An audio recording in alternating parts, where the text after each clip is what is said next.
Do you think there's a difference between bullying and hazing? Yes. Oh.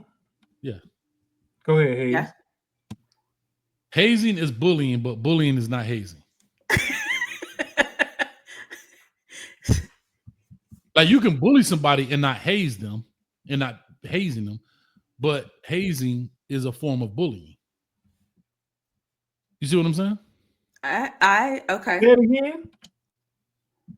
So hazing is a form of bullying, but every form of bullying is not hazing. Right. I got you. So where does the line draw though? Because I think hazing is trying to be a part of something, part of an organization, part of this. It's that. expected. Okay.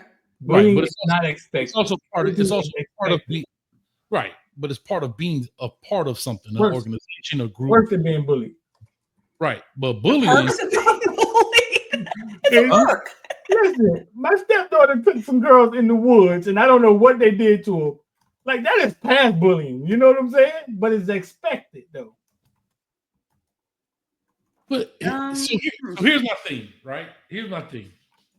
So somebody said hazing is usually team building.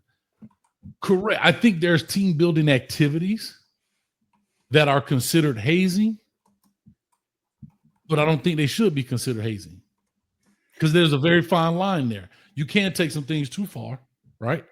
For example, there's nothing team building about drawing a penis in somebody's head, give them a haircut, like Omar Kelly said. Like, there's nothing team building about that. Right. Do you think that hazing would have to happen in a group as opposed to individual?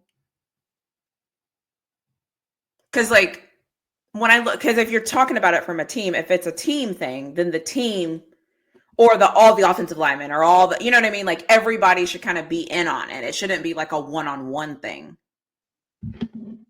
I think that's where it could feel like bullying if it's a one-on-one thing and not everybody's in on this.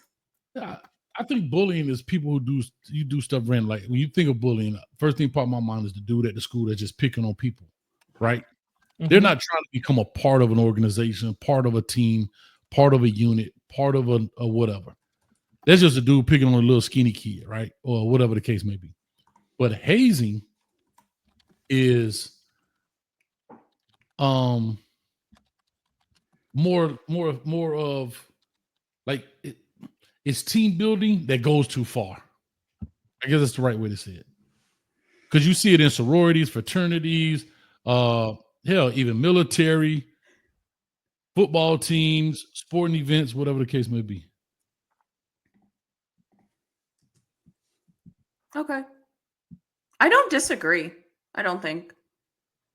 I just think that it's easy to convolute the two. And I think that's what happens when you have conversations. You died at FAMU hazing, right? That, like, if somebody died from hazing at FAMU, I still think bullying. I just think it falls under what's expected and what's not expected. You know what I'm saying? Maybe the expectation. That's interesting. Yeah, I just feel like up to FAMU band, you finna get your ass whooped. You know it. Like you know it. Like right. Yeah, but you didn't expect. Yeah, you went to school today and the goddamn the upperclassman jumping on you because you looked at his girlfriend wrong. Now you didn't expect that. Yeah. And you do it in the name of love. Man, you know I'm doing this because I love you, dog. Right. That's funny. Okay. Yeah, I just, I guess that's also why I couldn't be a part of fraternity because I'm a GDI. I was just going to say that. I would be like, you want me to do what and when? No, I'm good. See, like for me, I'm all a part of the traditional, you stand up, learning who the forefathers are. Like Puffy, you gotta walk to the get some cheesecake. I'm cool with all maybe that. Not Puffy. Maybe not Puffy. You know what I'm saying? Because I was gonna bring him into the hazing part. Okay. I'm like, oh. You know what I'm saying? Well, they made you do things that's crazy. You know what I'm saying? Okay. But as soon as you swing on me, there is an ultimate issue. It's on. like It's on after that. It's a bull in a china shop. I don't have a problem with staying up late. I don't have a problem with none of that. I don't have no problem with not going to sleep for 3 days. I mean, I like it, but I understand it. But as soon So as you mean anytime it me, gets physical, the physical part of it is the part where you're like, no. And especially that little runt dude, the little 5'1" dude that he would have never tried you in any other situation. And now he feel like he got the unit behind him. He got the upper hand. He has a little power. Well, you think he got the upper hand. Because I ain't got to be part of this. I don't have to wear no Greek letters. I don't have to have none of that. I don't like, you know what I'm saying? I don't have to have it. Nah. Yeah, light skins don't get treated like that, basically, is what you're saying. No. They do get treated like I'm just messing with you. They don't know the light skinned dude turn the blade and Wesley Snipes, boy. We're gonna be some ass kicking in there, boy. You're gonna be some furniture moving. You standing there, yes, big brother, man, please have another. Hold up, dog. Wait a minute, dog. Hold up, dog. What does it say? I was supposed to join that year to Too Many Wild, and my mom sent me to college to get a degree, not to get my ass whooped. Well, there's that. Come on, fam. Yeah, it looks like it. Well, anyways, I know we're gonna get out of here early. What are you talking about? That boy died. That's really what you thought you were leading in Incognito. Yeah, no, I was. Yeah.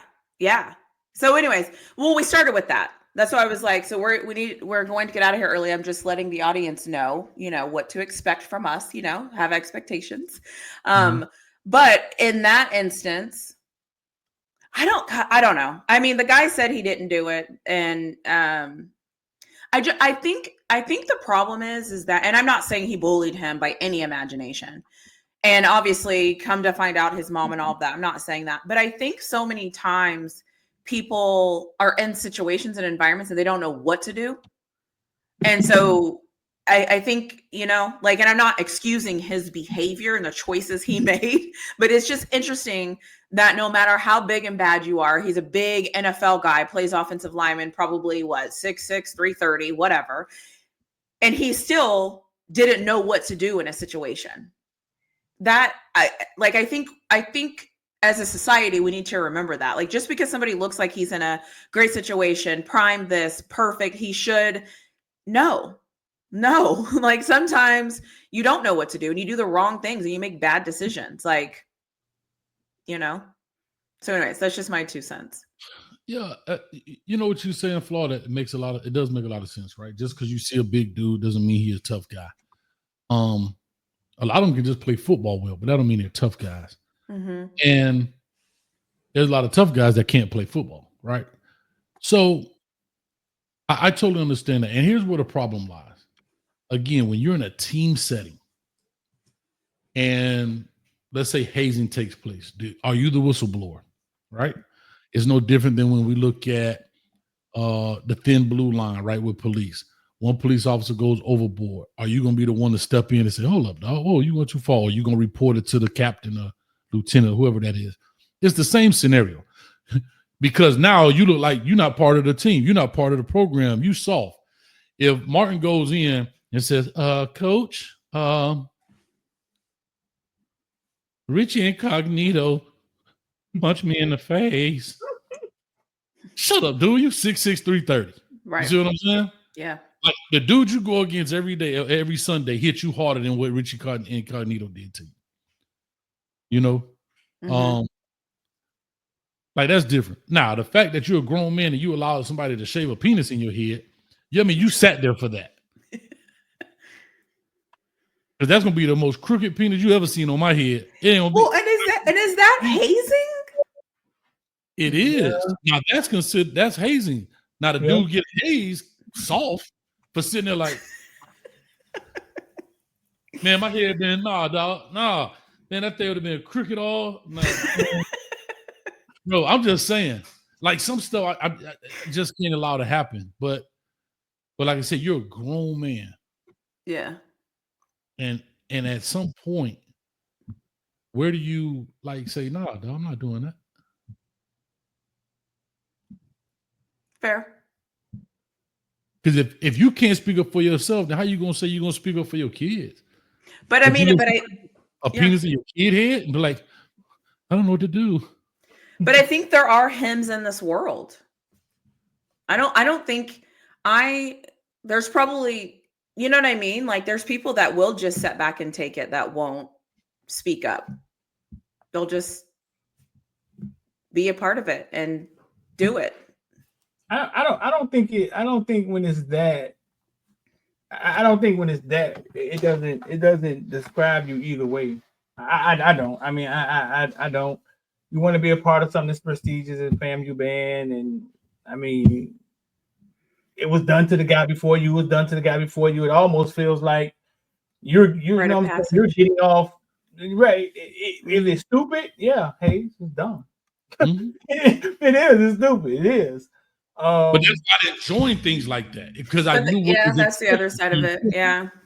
But the Ricky, the incognito thing is kind of like the opposite, right? Like this guy is taking regular locker room stuff and using it as a scapegoat, like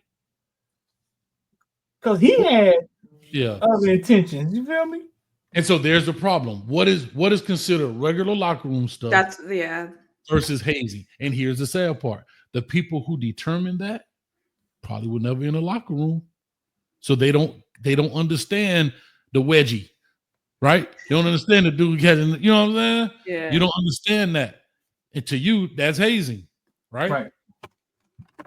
But everybody else, you know, or the rookie, for example, is it hazing when the rookie has to buy everybody dinner? Yeah, that's a good one. Yeah. That's considered hazing, technically. Yeah, technically. I think the problem is when you bring us into it, meaning us, the public. I think when you bring us into the situation, I think it becomes a different thing because what happens in the locker room is supposed to stay in the locker room. But when you bring it to us, I've never been in a football locker room. Like, I don't know, you know? So for me, I'm like, they did what and where? Like, what happened? But if I never know about this thing, I don't really have an opinion on it because I don't even know it's a thing. Right. And now to come and find out, like, you lied. So now I'm even more kind of like, So here's my thing for Cognito. I hope the guy he sued up, but Jesus, right? Because they said they did an investigation and found out. So what did you find out if all of this was a lie? Well, unless he was manipulating information, the person that who was like Rick Martin. Rick Martin. What was it? Richie is Incognito. Jonathan Martin, right? Jonathan Martin. That's funny. I'm doing the best I can, guys. Yeah, I'm just saying, like, to me, because remember that guy lost salary. He was suspended. Yeah, he lost, and he was. He was also branded by other people that he played with as being a certain type of guy, and so that also, I'm wondering too, like how much money did he lose just based off teams that didn't want to sign him? And then I think he ended up going to the Bills and he had to take whatever the Bills could offer because I'm wondering, were they the only people offering? I'm damaged goods at this point. Yeah. And it was all a lie. Yeah. He went to the Bills 2015 to 17. So he sat out the 14 season, went to the Bills 15, 17, and then the Raiders 19 and through 21. I don't know. They listen. That person might have to meet me. He was in the Pro Bowl. Might have to meet me outside. He was in the Pro Bowl in 12 and in the Pro Bowl in 15 through 17, right after he came back from his suspension. Yeah, he might have to meet me outside. Yeah. I just, yeah. And then, like you say, your mama that came up with this. And I was talking to Street about this a while ago. And they were talking about he wanted to quit. And this is what I was talking to Street about was people will self-sabotage because they don't want to be known as a quitter. But they will go and be late to meetings. They will try to find other ways for people to off themselves, right? Like suicide by cop. You don't want to shoot yourself, but you also don't want to live, right? So what do you want to do? Man, my coach tried me, man. My coach got favoritism. That's why I ain't balling. My coach did this. My coach's son was playing in front of me, even though I was the better one. They find every other excuse for why they're not on the team. But that ultimately, that's exactly what they wanted. They didn't want to be on the team. Yeah. So a guy like him and many others need somebody to blame. So he blames, they come up with this story, they blame him because also there's money tied to it. When you quit, you lose your money. You think it's subconscious sometimes though, Hayes? You think it's like self-sabotage where you don't even realize? It's not like you thought about it. Like you don't even realize you're doing it. Like subconsciously, you're doing something to get you kicked off the team. Right? But you're not thinking about it. So to your point, I think the actions may be subconscious, but you know you're tired of football. You know you're tired of basketball. Like there used to be a time when you were excited to go to practice. Now it's like, man, God, Gotta go to practice. Man, so that's constantly building in your mind, like, man, I don't even want to do this no more. But right? I also think they don't, when they experience that, think about it, hey, that's the first time probably that they're experiencing that with a game they love. So they probably don't know what that is. Mm-hmm. They just know it no longer feels fun. And it usually happens when you go to college and the pros, right? Mm-hmm. Because high school, you probably were the man, right? That's why I'm gonna say this with no statistical background, but I am an expert. The majority of the kids that come home is because it is not what they thought it was going to be. The majority of the kids that come home from college is because in high school, they had it pretty much easy. They go and practice for 2 hours after school, show up to the game, have fun. Coaches it's not run like a college program would be where it's so strenuous. They just did what they want. It was almost like an after school activity for them. But yet they go to college. Now, like I tell people, your coach, it's hard, your school, and your girlfriend. All three of those things matter, and none of them care about each other. Your girlfriend don't care about football or school. The school don't care about football or your girlfriend, and football don't care about school and your girlfriend. And you got to find a way to figure all that out. Now you got to get, hey, bro, they got people checking you in to make sure you eat breakfast at 6 o'clock. What if you don't feel like eating breakfast that morning? Yeah. What you do is you ditch the girl. Anyways, but go ahead. Right. So what you do? So at 6 in the morning, right? Or if you hurt, now you got to be at the training facility at 5 in the morning.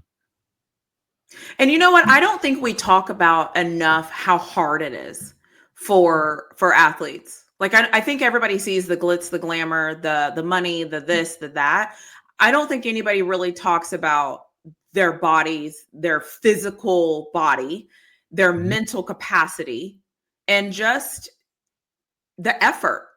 I mean, just the effort of just like, and because you have to, it's constant effort. It's like weight room, eating, scrimmaging, practicing, sitting in the meeting rooms, getting the treatment on your bodies, waking up early, getting to class on time, wearing the right freaking outfit for some of these schools.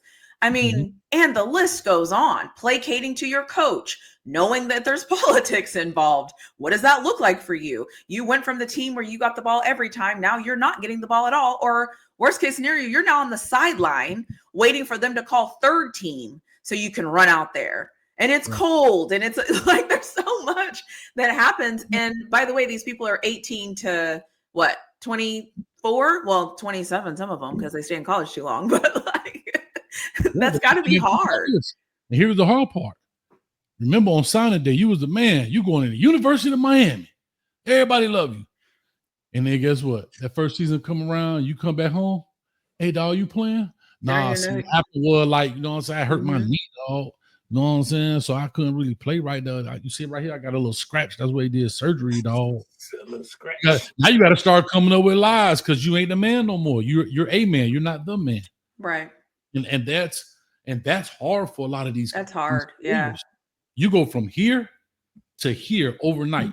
You go from coaches texting you, calling you, calling you, to think about how many people forget about these kids freshman year. Right. You went from, oh my God, we got da. This guy gonna come in, he gonna be this. And then of course he's a freshman. You ain't heard from him now his junior year. Who is that? Yeah. Well, it's funny because I think it happens too. I mean, I'm a Texas fan, right? And Texas has the #1 recruiting class. And everyone's so excited about all these freshmen coming in. And I'm like, what about the guys that were here last year, that came in last year at this time for the 2024 recruiting class? What do those guys look like? Are they lifting? Are they training? Because I want to see those guys. But a lot of the fans want to see the new guys. And I'm like, but what about like, but you're right. Everyone wants the new and shiny, right? This is the new guy. Let's see what the new guy can do. And I'm like, I'm more interested in those old guys. They've been here a little bit longer. Like, as a Hurricane fan, Luke Nickel gonna save us. Well, remember what I think about those Canes. Oh, sorry, different conversation. Jake Garcia gonna save us. Remember that? Literally, dog. Literally, want Emory out the door. They want Luke Nickel with the ball. Like literally. Like, what? Emory just broke his arm for you motherfuckers a year ago. It's like the new and shiny. I mean, and again, like, this is no disrespect to Jamie French, right? He's coming to Texas. Great. Jamie French, welcome. And everyone's like, whoa, I'm like, do you guys remember the guys that we got last year that we were really excited about? Jamie French might be better than all of them, but can we like give these guys a chance? The ones that have been training for a year. You care about the shoes you got last month? No, you don't care about the shoes you brought last month. Them shit's in the box somewhere. You know me. I don't play those games. They're gonna do that until the season starts. As soon as the season starts, then French goes to the back door. And those guys are and that's the cycle. Yeah, and you're probably right. And again, like, I'm picking on Texas because obviously that's my example. But I mean, I could go on and on. I mean, it's similar to like CJ Baxter, right? Everyone's like, Baxter this, Baxter that. And now, Baxter was hurt last year. So now everyone's in a way forgotten about Baxter until we start talking about the running backs. And then people are like, wait, we still have CJ Baxter. And it's like, we still have CJ Baxter. Let's see what CJ Baxter can do, and then let's work around that. But anyways, I'm on a tangent. But like, I just feel like in the building. Players get forgotten every day, B. That's amazing. LMV is amazing. Man, it's good. So really, to kind of wrap up the Incognito stuff, which I always think certain players got great names. I'm not talking about the player himself, but Incognito, Eric Bieniemy, Ty Law, you know what I mean? Those kind of names are like, Yeah. Anyway, I hear you. I didn't even think that was his real name when it first came. I was like, Incognito, that can't be his real name. No, I remember being like, why is he incognito? That's what I was thinking. I'm like, why is he hiding? Right. Like, he was accused of this. Why is he hiding? So yeah, it took me a minute to be like, oh, that's a person. Okay, right. His poor kids are gonna go through school. Like, oh my gosh, I can't even imagine. These kids are ruthless these days. So to kind of just wrap this up, then, what do y'all overall think with how should Richie Incognito go forward with this new found information? Because he went on YouTube. I mean, not YouTube, but Twitter, and blasted the dude. Yeah. He should blast him, fight the dude, then sue him. Damn. All of that. Work right there. All of that. Yeah, because you got to meet me outside. Like, you have to meet me outside after this. Because from what you said, he was Pro Bowl 2000. He's a Pro Bowl, and then this happened. So then he didn't play a year. So this happened during the season. So he missed that 2013 season, probably his Pro Bowl nomination because of this. Then he didn't even play in 2014 because of this. Then he comes back in 2015 through 17 and makes the Pro Bowl. So he lost 2 seasons because of this idiot. He did. Yeah. So you got to meet me outside. Period. Period. That part, Hayes. Yeah, that part. That part. It's diabolical. This some dicey stuff. Y'all listen. Just go to Twitter, type in Incognito, and you're gonna see a bunch of this stuff come up. He did some more stuff than just the hazing. Like, it says Cognito, hey, what's up? You have in piece of they made him. They said the racist stuff too. Yeah. So it's I mean, where he went to school, Nebraska, something like that. So yeah, he probably.